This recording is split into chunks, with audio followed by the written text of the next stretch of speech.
भाई हमार देख सकतनी लड़का में कितना टैलेंट बा और इहे समय से इनकरा के सही शिक्षा और सही समाज में रखल जाओ तो बहुत आगे बढ़े। आज नासा मुक्ति के हमारे 175 दिन हटे।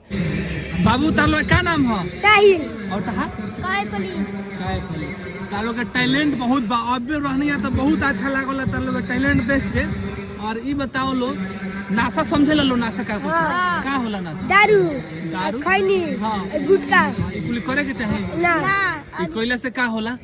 पेट और मुंह खराब होला, मतलब कैंसर होला, बहुत तरह के बीमारी होला। एकरा के ना करे के चाही। ठीक बा। स्कूल जालो न तो हैं मान लो कि हम नासा ना करे वादा करो कि हम नाशा ना करे, मतलब बड़ होके तो हम नासा ना करे वादा। बड़ होके तो नाशा ना करे। तू बाबू बड़ होके तो नाशा ना करे, पढ़ाई करे अच्छा से रहे, खेले कूदे तहारे खाली और हम अपन जम दिखाओ तो दिखाओ पूरा जम जता मरला।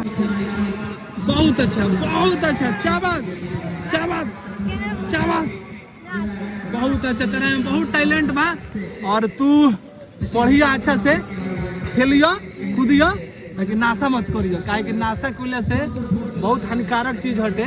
नाशा करबा तो तू पीछे रह जाइब, तारा से नाशा ना करियो आगे बढ़ जाई। ठीक बा? खाली कह दे कि नाशा ना करे, नाशा ना करे, कस के कह नाशा ना नाशा ना करे। ठीक।